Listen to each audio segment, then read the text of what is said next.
I can fix it." The small, childlike voice made Alessandro De Luca turn sharply.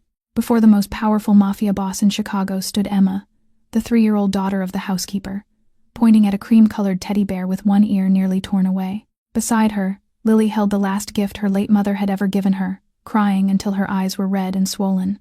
Alessandro frowned. None of the adults in the room had even dared to touch it, and yet a 3-year-old was saying she could fix it? "Are you sure?" Emma nodded, extending her small hand toward the bear. No one in that room knew that only a few minutes later, the clumsy stitches of that little girl would lead Alessandro to discover something that had been hidden inside the teddy bear for nearly a year. Sophia moved first. She rushed forward, dropping to her knees beside Emma, her hands trembling as she tried to gently pull her daughter back. "Sir, I am so sorry," she whispered, her voice breaking under the weight of the room. "She does not know. She is only 3. Please forgive her. She meant no, Mama," Emma said softly, still holding her hand toward the bear. "Please, I can do it." Sophia's grip tightened around her daughter's small shoulders. She had worked in houses like this her entire life. She knew what it meant when a child of the staff spoke out of turn in front of a man like Alessandro De Luca. She knew what silence was supposed to look like here, and she knew that the wrong word from the wrong mouth could cost everything. But Alessandro did not move. Near the far window, Vivian Romano stood without speaking. Her arms were folded, her posture perfectly composed, too composed. Something behind her eyes flickered, then closed again, like a door pulled shut too fast.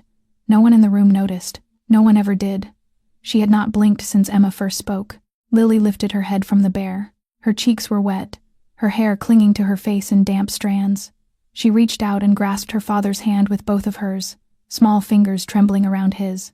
"Papa," she whispered, "please, let her try." Alessandro looked down at his daughter. For a moment, the room around him fell away. He remembered the last time he had heard Lily's voice sound like this, thin, breaking, holding on to something with her whole body. It had been almost 1 year ago. A cold morning, rain against the tall windows of the Eastern Hall. The moment they had told her that her mother was not coming home, that there had been an accident. That was the word they had used. Accident. The word had never fit his mouth. It had crossed his tongue like a lie. He had never fully believed it. Not the way a husband is supposed to believe such things. Not the way a father needs to, in order to sleep. There had been details that never sat right. A phone call cut short. A room too clean. A silence too long from the people who had been in the house that night. For nearly 1 year, he had carried that doubt like a stone under his tongue. He had spoken to no one about it, not even to Matteo. Now his daughter was looking at him again, holding his hand the way she used to before all of it, and a strange 3-year-old was standing patiently in the middle of his marble floor, waiting for permission. He drew in a slow breath. "Sophia," he said, without turning his head. His voice was low, controlled. "Bring the sewing kit." Sophia's eyes lifted. "Sir?" "The small one," Alessandro said, "with the plastic needle. Bring it now." Sophia hesitated only a second. Then she rose and hurried from the room, her footsteps quick against the polished floor. Lily did not cry again. For the first time in many months, the tears simply stopped. While Sophia's footsteps faded down the corridor, the room remained still. Alessandro did not sit. He stood beside Lily with one hand resting lightly on her shoulder, his eyes moving slowly across the room. Vivian had shifted her weight. She was smiling now, soft, patient. The smile of someone who had practiced belonging in this house for a long time. "Sir," she said gently, stepping forward. "Perhaps this is too much for Miss Lily. She has been through so much already. I could take her to her room. I could read to her, brush her hair, whatever she needs." Her voice was warm. It always was. For nearly a year, that voice had been part of the fabric of the house. Vivian Romano was the daughter of the head housekeeper. She had grown up in the halls of the De Luca estate. She was 30 years old, unmarried, quiet, careful. After Isabella's death, she had stepped in without being asked.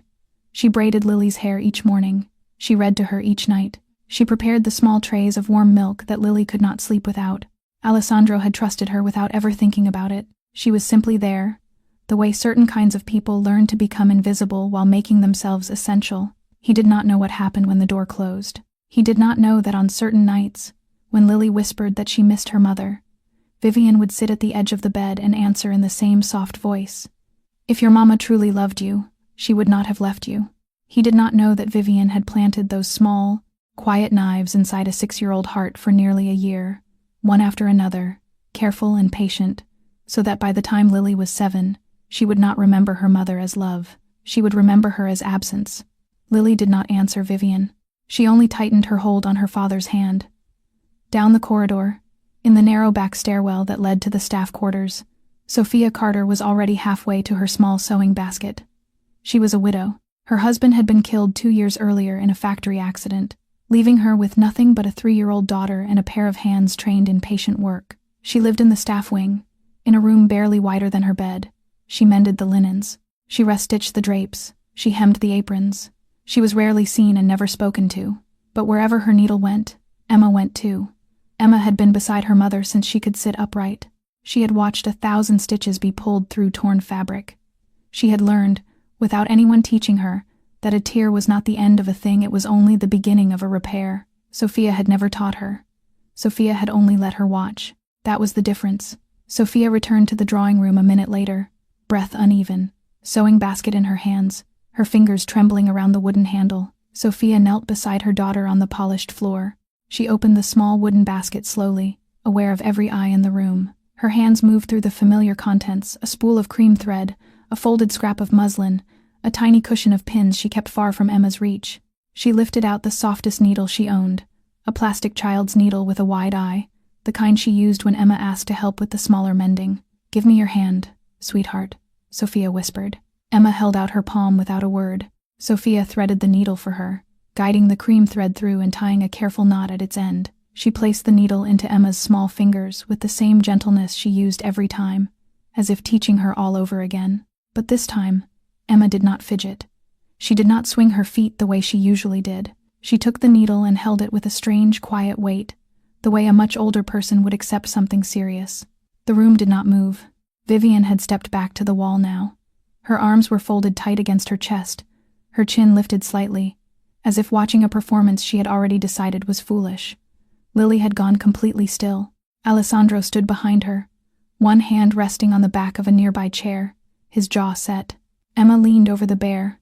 Her first stitch went in slowly, angled a little too high. The thread tugged unevenly through the torn seam. The second was crooked in the other direction. Sophia opened her mouth once, then closed it again. She did not correct her daughter. She only watched, ready to guide the tiny fingers only if they truly needed her. Lily had not taken a breath. Alessandro was not looking at the bear. He was watching Emma's face. He had seen many kinds of composure in his life. He had watched grown men hold their breath before delivering bad news. He had watched soldiers steady their hands before doing what could not be undone. He had watched his own father, near the end, become quiet in a way that had frightened him. But this was different. This was a 3-year-old child bending over a broken thing with the calm of someone who already knew where the trouble was. Emma pulled the needle through again. The third stitch was slightly straighter. The fourth was better still. The torn ear began to lift back toward the head, uneven, imperfect, but held. Halfway through the second row, she stopped. Her small brow drew together. She lowered the needle and set it carefully beside her knee. Then she lifted the bear closer to her chest and pressed the tips of her fingers gently against the crown of its head, just above the wounded ear. She pressed again, slower this time. Her frown deepened. "There is something hard in here," she said quietly. Sophia's hands paused over the thread. "It is only the stuffing, sweetheart." "Sometimes no, Mama," Emma murmured, without looking up. She pressed once more, careful, deliberate. Not the stuffing, something else. The room fell into another kind of silence. The room did not breathe. Sophia leaned closer to her daughter, worry sharpening her whisper. "Emma, sweetheart, please, do not press too hard. You could tear the inside. Give it back to Mama." Emma shook her head, not stubbornly, not the way 3-year-olds usually shook their heads at their mothers. She shook it with certainty. "It is not the stuffing, Mama," she said again. "Something else. Something hard." Sophia reached, ready to gently take the bear back. But Alessandro stepped forward. It was the first time he had crossed the invisible line between himself and the small circle on the floor. He lowered himself, not fully to his knees, but enough that his eyes met Emma's. His face was unreadable. The way it always was in the world outside this house, the face that made grown men choose their words carefully. But here, in front of the child, something in it had softened by a fraction. "May I see, little one?" he asked. Emma looked up at him without fear. She placed the bear carefully into his hands, the way she had earlier offered him her fingers. Alessandro accepted it with a gentleness that surprised even Matteo, who stood watching from the doorway now, silent as stone. Sophia lifted a trembling hand and pointed to the torn seam. "There, sir, along the edge, where the ear was almost off." Alessandro tilted the bear slightly toward the tall window. Late afternoon light spilled through the glass, gold along the polished floor. He turned the small creature in his hands, angling the torn ear toward the light, and then he saw it. Through the opened seam, past the pale fibers of stuffing, a small piece of something reflected the light back at him. Not soft, not fabric, a tiny edge of metal, no larger than the corner of a fingernail. It caught the sun and glinted, then disappeared as the bear shifted. Alessandro went still. His breathing changed. It became slower, more careful, the way a man's breathing becomes when he is beginning to understand something before his mind is ready to hold it. His fingers already knew what shape they were about to draw out of the fabric. His mind refused to name it. He set the bear down carefully on his own knee. Then, using only his thumb and forefinger, he reached into the torn seam and, with the patience of a surgeon, drew the object out. It was a small silver device, no larger than a matchbox, a tiny mesh grill along one side, a single button, worn faintly at its center, a miniature recorder, the kind used for quiet dictation, the kind that could be hidden in a coat pocket, the kind, he knew immediately, that no toy factory had ever placed inside a stuffed animal. Someone had done this on purpose. Someone had opened the seam of this bear, slipped this device deep into its head, and stitched it closed again. Someone had chosen this bear as a hiding place. Someone had intended for it to be found one day. Alessandro's hand closed slowly around the device. At the far end of the room, near the wall, Vivian took a single, small step backward. Her heel touched the baseboard. Her lips parted, then pressed together. She glanced once toward the doorway, as if measuring the distance. No one saw. No one was looking at her. Even Emma had gone completely silent. Her small hands folded now in her lap. Alessandro turned the small silver device in his palm. His fingers moved along its edge, slower than they needed to, as if he were touching something already fragile. The single worn button sat at the center of the case, catching the light. He found it with the pad of his thumb. Then he hesitated. His hand was trembling. He had held a pistol at 17. He had signed away lives with a steadier hand than this. For nearly 2 decades, that hand had not shaken for anyone. It shook now. He pressed the button. For a moment, nothing. Only a faint mechanical crackle, the small breath of a device, waking after a long sleep. Then, "Good night, my little princess." The room stopped breathing. Sophia's hand rose slowly to cover her mouth. Matteo, still at the doorway, went completely still. Even the light seemed to hold itself in place. It was her voice. It was Isabella, warm, soft, the way she used to speak in the last minute before turning out a bedside lamp, the way she used to speak only to her daughter, in the private, sacred hush between wakefulness and sleep. The recording carried the faint, familiar catch in her breath, the small smile that had lived inside her words. It was not a memory. It was her. The recording continued. After the soft greeting came a hum, then a lullaby, slow, in her mother tongue, a melody the household had not heard since the night she died. Lily made a sound that was not a word. It came from somewhere far beneath language. She dropped from her father's side to her knees in one motion, both arms wrapping around the bear, pulling it against her chest as if she were trying to hold the voice itself inside her ribs. "Mama," she cried into the cream-colored fur. "Mama, Mama." Alessandro did not move. He stood exactly where he was, the small device balanced in one palm, his other hand slightly open at his side, as though he had forgotten what hands were for. For nearly 1 year, he had lived inside a silence shaped like his wife's absence. He had walked past her closed door every morning. He had eaten across from her empty chair every evening. He had rehearsed her voice inside his mind so many times that he had begun to fear he was inventing her. And now, without warning, she was in the room. Not a memory, not an echo, her. His eyes did not fill, because men like him had trained tears out of themselves years ago. But something inside his chest tightened, until it felt as if a hand had closed around his heart from the inside. Along the far wall, Vivian Romano had gone the color of paper. Her lips had parted, her chest rose and did not fall for a full second too long. Her eyes darted first to Alessandro, then to the device in his hand, then to the bear in Lily's arms. Then, quickly, she looked down. The reaction lasted less than the space between 2 heartbeats. Then she recovered. She stepped forward with careful, measured grace, and knelt beside Lily, one hand lightly touching the child's back. She lifted her other hand and brushed a single, delicate tear from her own cheek, too clean, too well placed. "You see, Lily?" she whispered, her voice sweet as syrup. "Your mama loved you so very much." No one looked at her hands.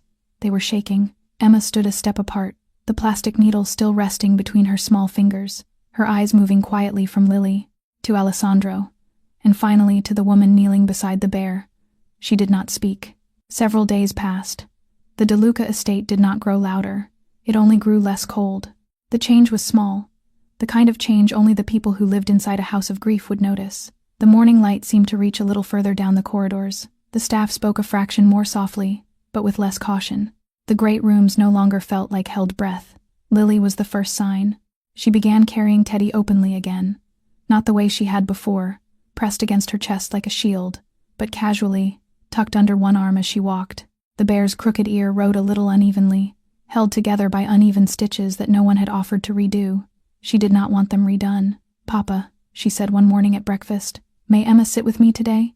Alessandro looked up from his coffee. He nodded once. Of course, Piccola. By afternoon, the two girls had become inseparable. Lily led. Emma followed. Lily read to her from picture books, sounding out the harder words with careful patience. Emma listened, chin resting on Lily's knee, her small feet tucked beneath her. "This word means brave," Lily explained. "That word means home." Emma nodded solemnly, as though she were being trusted with something important. And Emma brought her work. She would appear at Lily's doorway with a doll whose dress had come loose along the hem, a stuffed rabbit with a paw threatening to open, a small cloth elephant that had lost a bead eye somewhere along the way. "Sister," Emma would say, holding up the wounded toy. "We fix?" The first time she said it, Lily froze. She stared at the tiny girl in the doorway. "Sister." She turned the word around inside herself. Nobody had called her sister. Nobody had asked her to be one. Then she smiled. It was small at first, a quiet lifting at the corners of her mouth. Then wider, the way a real smile becomes when the child has forgotten to hide it. It was Lily's first true smile in nearly 1 year. Alessandro saw it from the far end of the hall. He had been on his way to his office, phone in his hand, mind already turning through the day's wait. He stopped in the corridor and did not move for a long moment. He watched his daughter kneel down beside a 3-year-old girl, gather the torn doll into her lap, and say, "Yes, we fix." Something inside him shifted. He did not know how to name it. Joy had become an unfamiliar country to him. He had lived so long inside quiet endurance that the muscles used for happiness had gone thin and unused. He did not smile. He did not step closer. He only stood there, watching, letting himself feel a small, cautious warmth at the edge of his chest. Somewhere in the house, Vivian Romano watched too. She did not smile at all. One morning, without announcement, a small chair appeared at the long dining table. It was placed beside Lily's chair, low enough for a 3-year-old to climb into, with a folded cushion set neatly on the seat. The kitchen staff exchanged glances but said nothing. Sophia stared at it for a long moment as she carried in the tray of fruit, her hands slowing before she set it down. "Sir," she said carefully, "I can have Emma eat in the kitchen, as always." "It is not. She sits here," Alessandro said, without looking up from the paper folded beside his coffee. From now on, Sophia lowered her head. She did not argue. That morning, Emma climbed onto the cushion with the same solemn concentration she had once given to the plastic needle. She did not touch anything until Lily invited her to. She placed her small hands in her lap and waited. Alessandro watched her over the rim of his cup for one long moment. Then he passed her a small plate of sliced pear without a word. The changes did not stop at the table. When Emma ran too fast along the marble corridor 2 days later, her small shoes squeaking against the polished stone, Alessandro caught her gently by the shoulder as she passed. "Slowly, little one," he said. His voice was low, firm. "The floor is not soft. You will hurt yourself."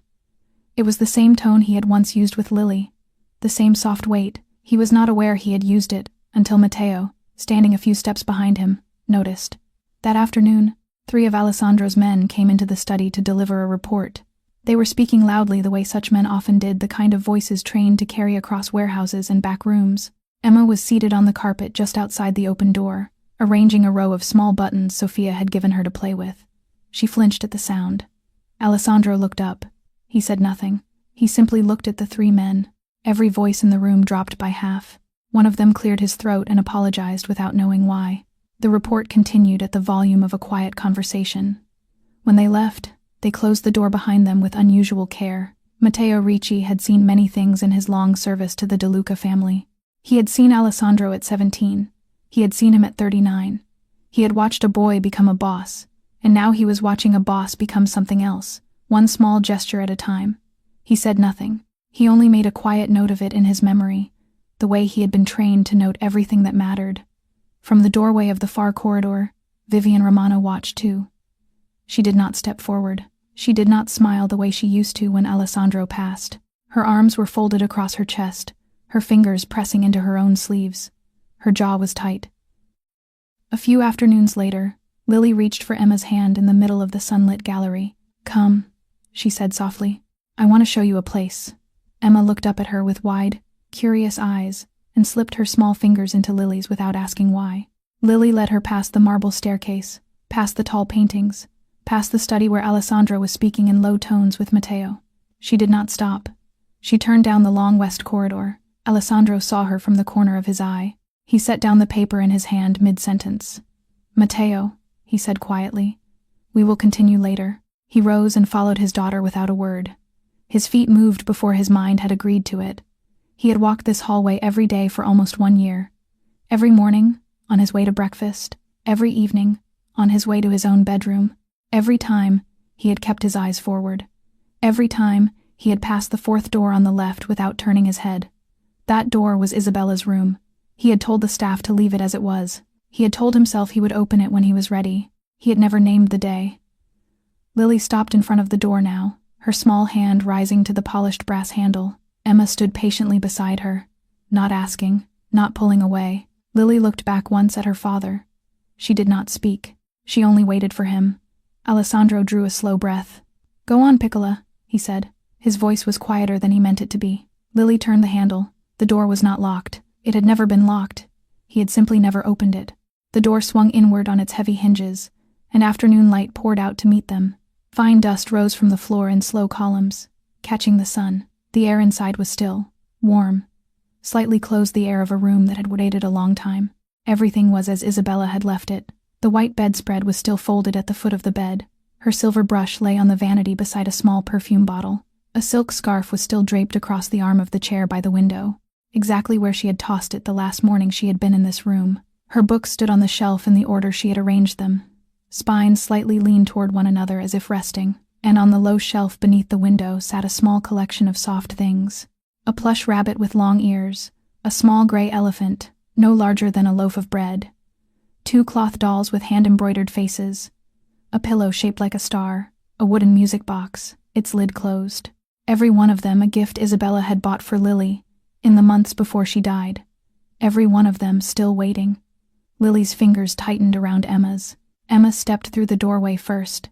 She did not hesitate. She did not look up at the tall walls or the strange stillness. She walked in the way a child walks into any room where she has not been told to be afraid. She moved toward the low shelf, her small footsteps silent on the rug. Alessandro remained frozen in the doorway. There are doors we lock not to keep the memory inside, but to keep ourselves from having to face it. Emma reached for the plush rabbit first. She lifted it with both hands, the way she had been taught to lift things that mattered. She turned it over slowly, then pressed her small fingers against its belly, then along its head, her brow furrowed in that same quiet way. Then she looked up. "This one too, Papa Lex," she said. It was what she had begun calling him. "There is something inside." Alessandro's chest tightened. He crossed the room in 3 long strides and knelt beside her. Sophia, who had appeared silently in the doorway, brought over a small pair of embroidery scissors from Isabella's sewing drawer without being asked. Alessandro opened the seam along the rabbit's back with the same careful patience he had once used with the bear. Another small silver device. He pressed the button. "Once upon a time, there was a little girl with the softest heart in the whole wide world." Isabella's voice. Warmer this time, playful, weaving a bedtime story out of the still air. Lily lowered herself to the floor without a sound. Emma had already moved to the elephant. She held it out to him. He opened it. He pressed the button. "If today you are sad, my sweet girl, remember that I loved your smile the most. Smile once for me, just once, and I will be there." Lily made a small sound. Her hand rose to her own mouth, then to her chest. The star-shaped pillow came next. Sophia held it steady while Alessandro opened a small hidden pocket along its inner seam. A second lullaby lifted into the room, softer than the first, slower. The melody Isabella used to hum in the last minutes before Lily's breathing would even out into sleep. The cloth doll with the hand-embroidered smile was the last. There was not one message inside her. There were several. Small chips, carefully sewn in a row along the inner lining, each labeled in Isabella's slanted handwriting on a strip of ribbon. For your 7th birthday, for your 10th, for the day you first fall in love, for the day you feel alone, for the day you become a mother. Alessandro read the ribbons one by one. His hand did not shake this time. His whole body did. She had known. Somehow, somewhere inside herself, Isabella had known she might not be there, and instead of telling anyone, instead of asking for protection, instead of running, she had sat down at her sewing table, night after night, and folded her love into small silver pieces. She had hidden herself inside every soft thing her daughter would ever hold, so that when the world took her away, she would still be there, waiting, in the arms of every toy her child reached for. Lily was crying without sound. Not the sharp, frightened tears of grief, but slow, streaming tears that did not need to be earned. She pressed the cloth doll against her cheek. Alessandro Duca, the most powerful mafia boss in Chicago, a man who had knelt to no one in his adult life, lowered himself onto both knees before a shelf of children's toys. He did not make a sound. He only cried. Sophia turned her face away, giving him the dignity of the moment. Long after the household had gone to sleep, Alessandro returned to the room alone. He carried no lamp. The moonlight through the tall window was enough. He closed the door behind him with quiet care, then stood for a moment in the middle of the room, listening. The house had that particular hush it only wore after midnight, the hush of people who no longer expected anything more from the day. He began to search, not the way he had searched with Lily earlier, not the tender, uncovering way. This was different. This was the way a man searched who suspected that what he had found so far was only the surface. He moved carefully, respectfully, but with method. He opened the drawers of Isabella's writing desk. He lifted the folded silks from her chest at the foot of the bed. He checked behind the framed photograph of her mother on the wall. The linen cabinet along the far wall was the last place he tried. He pulled the tall doors open. Isabella's folded towels were stacked exactly as she had left them, in the neat, patient way she had learned as a girl. He ran a hand along the shelves. Nothing. He lifted the second stack aside, then the third. And behind them, pushed against the back panel of the cabinet, hidden the way a woman hides something she does not want a curious child to find, sat a small wooden box. He recognized it. She had brought it from Italy the year they married. It had been her grandmother's, she had told him once. She kept letters inside, or old photographs, or nothing at all. She had smiled when she said it. He had never opened it. The box had a small brass lock. He carried it to the writing desk and set it down. The key was not with it. He did not need one. He opened the top drawer of the desk, took out a slim silver letter knife, and worked the lock open with the patience he had once used for locks that mattered more. It gave after a few seconds. He lifted the lid. Inside was no jewelry, no letters, no photographs. A digital recorder rested on a small, folded cloth, not the little silver kind sewn into a stuffed animal. This one was larger, black, professional, the kind used by lawyers, the kind used by journalists, the kind used by someone who wanted something on record. His stomach tightened. He lifted the recorder out. Its battery indicator was dead. He picked it up along with the small wooden box and carried both out of Isabella's room, closing the door softly behind him. He went to his own study. He sat behind the desk that had been his father's before him. He opened the second drawer and took out a charging cable he kept there for spare devices. He connected it. The tiny red light on the recorder pulsed once, then held steady. He waited. Outside the tall study windows, the estate slept. Somewhere down the hall, Lily was breathing softly in her bed. Somewhere further, in the staff wing, Sophia lay curled around Emma. Somewhere in the west corridor, Vivian Romano was almost certainly awake, staring at her ceiling. The recorder's screen finally lit. Alessandro's hand did not tremble as he reached for the play button. It did not tremble because he already knew, with the certainty of a man who had lived too long around danger to mistake it, that what was on this device would not be a lullaby. He pressed play. For a moment, only static. Then a small mechanical whisper. Then breath. Isabella's breath. Fast, controlled, pulled through her nose the way she used to breathe when she was trying not to show fear. Alessandro knew every version of her breathing. He had lived beside it for 11 years. This was the one she used when she was afraid and did not want to be seen being afraid. Then her voice. "How long?" she asked, sharp, low. "How long have you been doing this?" There was a pause. A second voice answered, an older woman's voice, steady, cold, familiar in a way that made the back of his neck prickle before his mind could name why. "Since the day you first set foot in this house," the voice said, "you took what should have belonged to my daughter." Isabella's breath caught. "Your daughter? Do not pretend, Signora. You knew. You saw the way she was raised in these halls. You saw the way she was placed near him from the time she was a girl. And still, you walked in from nowhere and took what was hers." "I never took anything from anyone," Isabella said. Her voice was tightening, but not breaking. Alessandro heard her force it steady. "Alessandro loves me. He chose me." "That has nothing to do with your daughter." "He chose an accident," the older woman answered. "He mistook a beautiful girl from a foreign city for a wife. That is not choosing, that is stumbling. My daughter would have made him a queen of this house. Your child now sits in the chair that should have belonged to mine." "Then leave," Isabella said, and now her voice cracked at the edges. "Take your daughter. Take yourself. Walk out of this house. Alessandro will let you go if I ask him." "You do not understand," the older woman said. And now, for the first time, her voice went very quiet. "I do not want to leave, Signora. I want you to leave. Only one of us can stand in this house, and it is not going to be you." There was a shift in the recording, a movement, a closer sound. "You are threatening me," Isabella whispered. "I am telling you the truth. All that needs to happen is that you disappear. That is all. A woman goes for a walk one night and does not come back. A car takes a wrong turn on a wet road. It happens. People will grieve. Time will pass. And everything will find its proper place again." There was silence for 2 full seconds. Then Isabella said, very softly, in Italian, "You are a monster." There was a sound then. Not loud. A hard, dull impact, like a shoulder driven into wood. Something fell, the sharper clatter of a lamp, perhaps a vase. Isabella made a small sound of shock, cut off almost before it began. A scuffle, a struggle, fabric, breath. Then the recording ended. Alessandro did not move. He sat behind his father's desk in the quiet of the study, the recorder still glowing faintly under his hand. Outside the tall windows, the estate slept on, unaware. Somewhere down the corridor his daughter dreamed.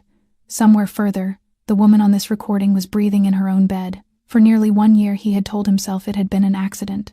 For nearly 1 year he had let a door in his mind stay closed, because opening it would demand things of him he had not been ready to become. He had grieved.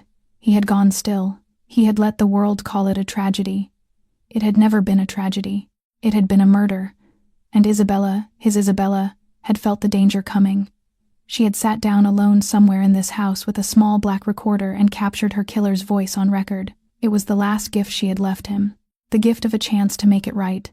The gift she had trusted him to be strong enough to open. Morning came the way mornings always came in the Duca estate. The sun rose over the eastern gardens. The kitchen staff moved through their quiet routines. The long dining table was set with fresh linen, warm bread, and a small silver pot of tea. Alessandro walked into the room dressed as he always was, dark shirt, dark trousers, sleeves buttoned at the wrist. His face gave nothing away. Lily came in behind him, holding Emma's hand. He bent and kissed his daughter's forehead. "Good morning, Piccola." "Good morning, Papa," Lily whispered. Emma tugged softly at the hem of his jacket. He rested a hand briefly on her small head, then guided both of them to their chairs. Vivian entered a moment later, carrying a folded shawl for Lily. She wore her softest expression, the one she had spent years perfecting. "Good morning, sir," she said, her voice gentle. Alessandro looked up from his coffee. He gave her the same polite nod he had given her every morning for almost 1 year. "Good morning, Vivian." She smiled. She placed the shawl over Lily's shoulders. She did not see the way he watched her walk back toward the sideboard. She did not see the way his eyes remained on her for a fraction of a second longer than they had the day before. Sophia brought in a fresh pot of tea and refilled his cup. "Thank you, Sophia," he said. "You are welcome, sir." Breakfast passed the way any other breakfast passed. Lily ate. Emma ate. Vivian corrected a small ribbon in Lily's hair. Alessandro finished his coffee. He kissed his daughter's forehead once more, brushed a hand lightly over Emma's cheek, and walked out of the dining room in no particular hurry. Once inside his study, he closed the door. He locked it. Then he picked up the internal phone and pressed a single button. "Matteo," he said. "Come." Matteo Ricci was the only man inside the De Luca family older than Alessandro. He had served his father before him. He was the only man Alessandro's father had ever trusted without reservation. He arrived within the minute, closed the door behind himself, and sat. Alessandro placed the black recorder on the desk between them and pressed play. Matteo listened once, hands folded in his lap. He listened twice, his gaze fixed on a point above the desk. He asked, quietly, "May I hear it again?" He listened 3 times. Then he reached forward, pressed stop with a single steady finger, and set his hands back in his lap. He did not look at Alessandro. He looked at the recorder, as if apologizing to it for taking so long to arrive. "That voice," Matteo said at last, "is Evelyn Romano, the head housekeeper of the De Luca estate, Vivian's mother, the woman who had first entered this house more than 30 years ago, when Alessandro was still a boy in short trousers, the woman who had folded his father's shirts, the woman who had lit candles for his mother, the woman who had, only last week, brought him a cup of chamomile before bed." Alessandro's face did not change, but inside him, something aligned. A decision settled into place with a quiet, iron sound. It did not need to be spoken. It could not be undone. Neither man moved for a long moment. Then Matteo drew a slow breath and folded his hands together on the desk. When he finally spoke, his voice was low, careful, the way an old man speaks when he is about to hand another man a piece of the past he never wanted to carry. "You were a boy when Evelyn arrived, Alessandro. Perhaps 10, perhaps 11. Your father hired her the same year your mother's illness began. She was young then, widowed. She brought a small girl with her, 3 or 4 years old. Do you remember?" Alessandro was silent. Then, slowly, he nodded once. Vivian, Matteo agreed. "She grew up inside these walls, playing in the same corridors as you, sitting in the same kitchens, learning from her mother what the De Luca family expected of a woman who belonged near it. She was staff," Alessandro said quietly. "She was raised as staff on the surface," Matteo said. "But her mother raised her in private for something else.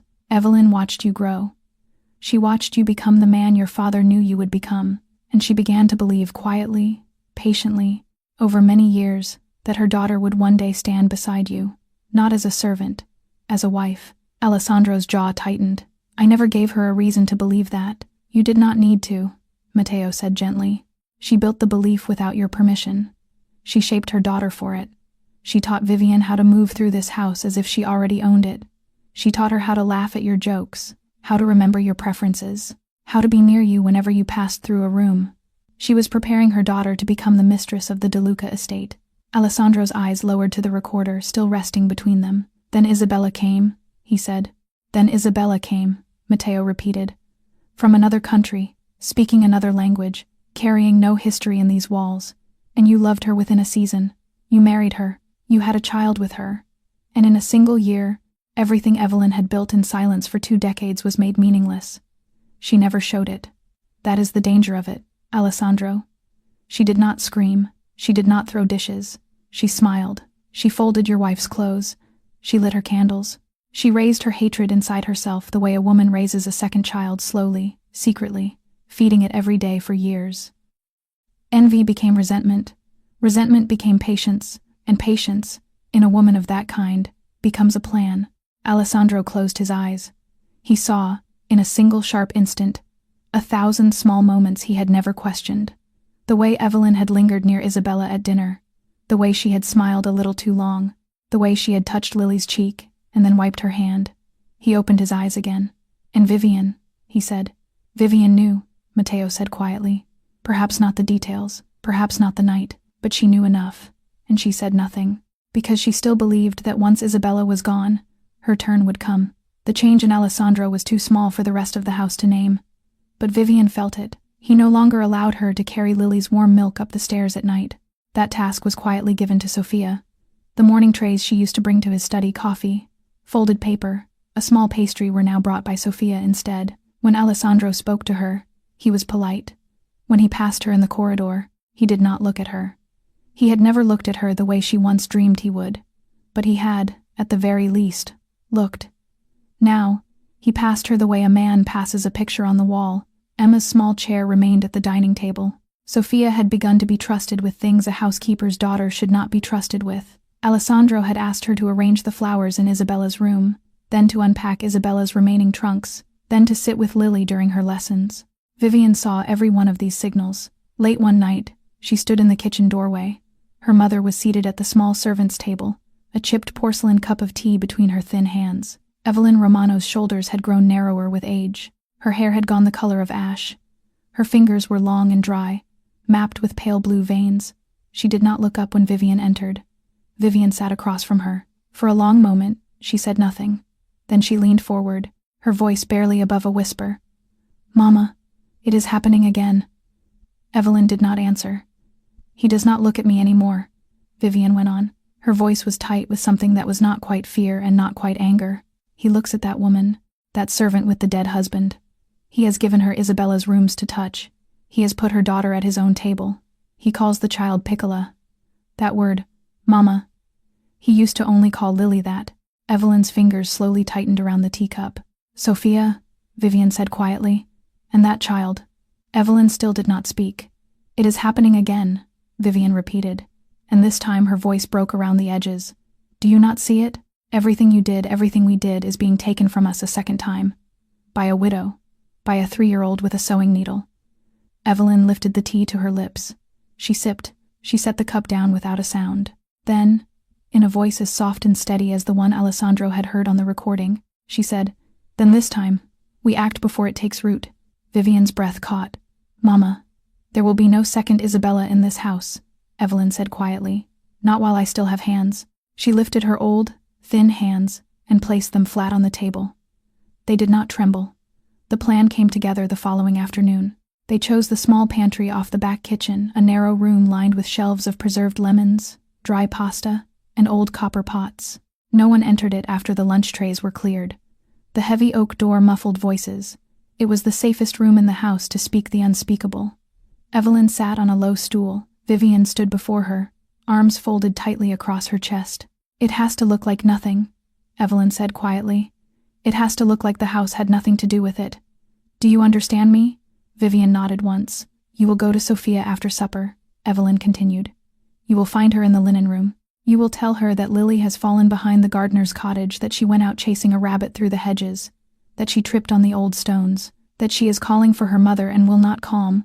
"Sophia will run," Vivian murmured. "She will run," Evelyn agreed. "She always runs when the child is mentioned, and she will take Emma with her. She has no one to leave the little one with at that hour. She will lift the girl onto her hip and go out through the servant's door without stopping to think. That is how mothers move." "The cottage," Vivian said. "The cottage has been closed since the summer. No one goes inside anymore. It has an old gas line to the stove. The workmen never sealed it when they began the renovation. I have already loosened the coupling. By the time Sophia arrives, the air inside will be thick." Vivian's throat worked. "A candle," she whispered. "A candle," Evelyn said. Her voice did not change. "The old lantern by the door. She will light it, because there is no electricity inside anymore. She will step in with the child in her arms. She will call Lily's name. And the flame will find the air." Vivian was silent. "No one will suspect a thing," Evelyn said. "The gas line is old. The cottage is old. A widow with a small child, taking a lantern into a place she should not have entered. A tragedy. People will grieve. Time will pass. And everything will find its proper place again." Vivian shivered. She had heard those last 2 sentences before, in her mother's voice, in another year, spoken about another woman. "And Alessandro?" she asked. "Alessandro will grieve," Evelyn said quietly. "And then he will forget. He always forgets, Vivian. He forgot Isabella enough to look at Sophia, did he not? He will forget Sophia too. And this time, when he begins to look for comfort, we will make sure the only comfort left in this house is you." Vivian closed her eyes. Neither of them noticed the small shadow that passed the crack of the pantry door. Neither of them heard the softest possible catch of breath on the other side of the wood. Neither saw the pale hem of a little girl's dress vanish silently down the corridor. Lily had been looking for Emma. She had heard her name, and Sophia's, and Emma's, spoken in a voice that had once spoken about her mother in exactly the same way. Lily stopped in the middle of the servants' corridor, her back pressed against the cold plaster. She could not feel her feet inside her small shoes. She could not feel her own hands. Everything inside her had gone very small and very still. The way a rabbit goes still in a garden when a shadow passes overhead. The voices behind the pantry door had gone quieter now, almost to whispers, but Lily had already heard. After tonight, there will be no more Sophia, no more of that little girl either. Vivian's voice. The same soft, careful voice that had brushed Lily's hair for almost 1 year. The same voice that had whispered to her, night after night, that her mother had not loved her enough to stay. Something opened inside Lily that had been sealed shut for a very long time, because she had heard those words before. Not those exact words, not spoken aloud. But the shape of them, the tone of them, the rhythm of a woman standing in a dark room saying that another woman would soon no longer exist. She had been 5 years old then. She had been walking down a hallway not so different from this one, holding Teddy against her chest, on her way to find her mother. She had not understood. She had turned around and gone back to bed.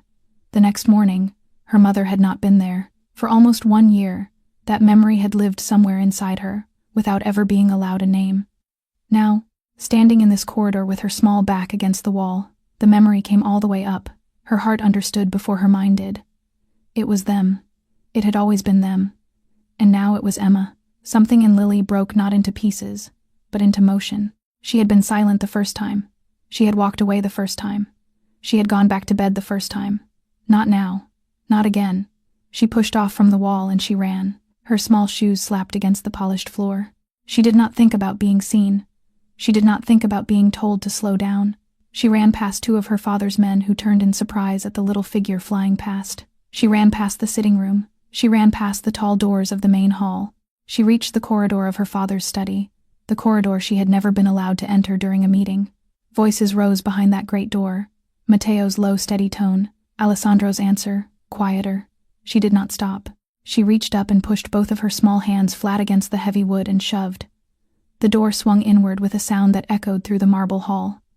Inside, 3 men rose sharply to their feet. Alessandro rose with them, already halfway to reaching for something at his belt before his eyes registered his daughter in the doorway. Lily stood in the tall opening, her chest heaving, her small hair damp against her temples, her eyes wide and shining and wet. Tears rolled down her face without any effort at all. "Papa," she cried. "Papa!" Alessandro was already crossing the room. "They are going to kill Emma!" Alessandro did not ask her what she meant. He looked into his daughter's eyes for a single second, and he saw the truth already sitting there. He had seen fear on many faces in his life. He knew the difference between imagined fear and remembered fear. What was in Lily's eyes was remembered. He turned to Matteo. 6 men. Now, the old cottage. Move. Matteo was already at the door. Within seconds, the estate shifted. 6 of Alessandro's most trusted men moved through the corridors like a single dark wave, silent, coordinated. Their steps swallowed by the marble floors. Alessandro lifted Lily into a maid's waiting arms as he passed. "Stay with her," he said. His voice left no room for anything else. Then he was through the back garden door and running. The old cottage sat at the far edge of the grounds, half hidden behind a wall of hedges. It had been the gardener's house years ago. Since the renovation, it had stood empty. No lights, no warmth, only silence. They saw the faint glow of a lantern through one of the small windows. Alessandro raised one hand as they approached. His men slowed with him. He listened. Muffled sounds from inside. A struggle. A small, choked cry. He tried the door, locked from the inside. He did not knock. He did not shout. He signaled Matteo toward the front. Then he turned and moved swiftly around the side of the cottage to the small kitchen window that had never latched properly. Not even in the old days. It slid open with one push of his palm. He was inside in 3 seconds. He crossed the narrow kitchen without a sound. The smell hit him first. The unmistakable scent of gas, thick, cloying, filling the small space with a slow, invisible weight. Then he saw them. Vivian had Sophia bent forward over the deep porcelain sink, one hand pressed to the back of Sophia's neck. Sophia's fingers scrabbled uselessly against the cold rim. Her face was turned to the side. Her eyes were wide and streaming. Evelyn stood beside the stove, one thin hand on the brass valve, turning it slowly. Emma was in the far corner, huddled against the wall, both small hands pressed against her mouth, crying without any sound at all. Alessandro did not raise his voice. He said only one word, "Enough." Everything in the room stopped. Vivian's grip loosened. Sophia gasped. Evelyn's thin fingers froze on the valve. The old woman turned. She did not look surprised. She did not look afraid. She looked, for one long moment, at the 3-year-old girl in the corner.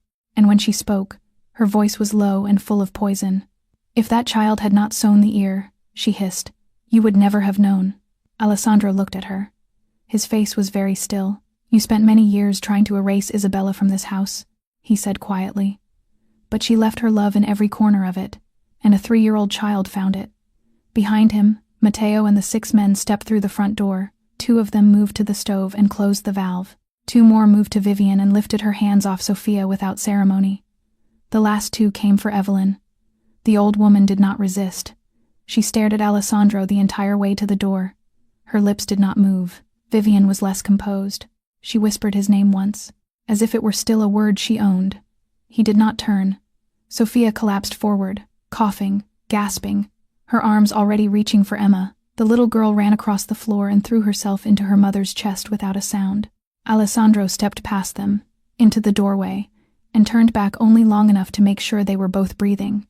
Then Lily was there, somewhere between the estate and the cottage. She had broken free of the maid and followed.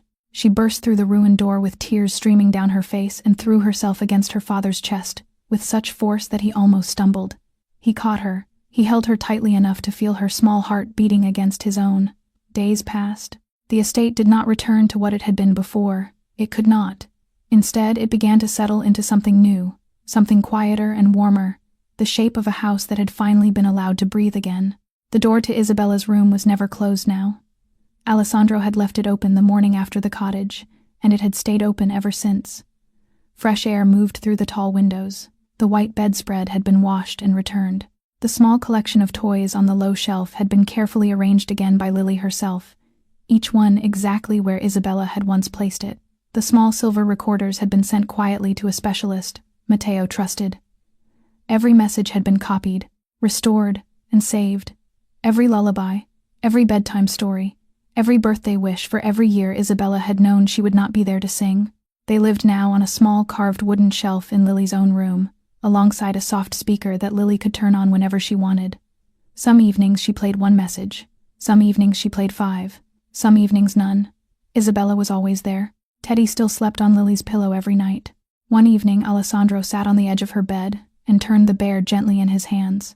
His thumb passed over the crooked line of stitches along the ear. They were uneven, small, imperfect, a 3-year-old's first careful attempt at holding a broken thing together. "Piccola," he said softly. "I could ask someone to sew this again, properly, so it will look the way it did before." Lily looked up from where she sat, cross-legged, brushing a doll's hair. She reached out and took Teddy back from her father's hands. She held the bear against her chest and shook her head firmly. "No, Papa. You do not want it fixed? I like it like this." She traced the crooked stitches with one small finger and smiled to herself. Alessandro did not ask again. He did not need to.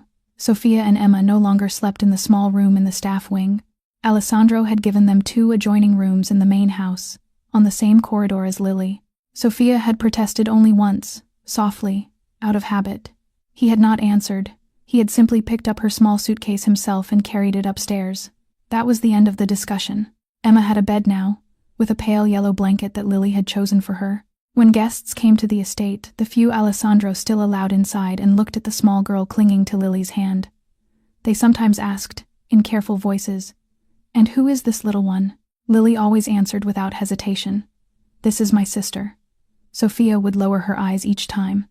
Alessandro would say nothing. He did not need to correct anything. His daughter had already told the truth. Late afternoon settled over the Duca estate.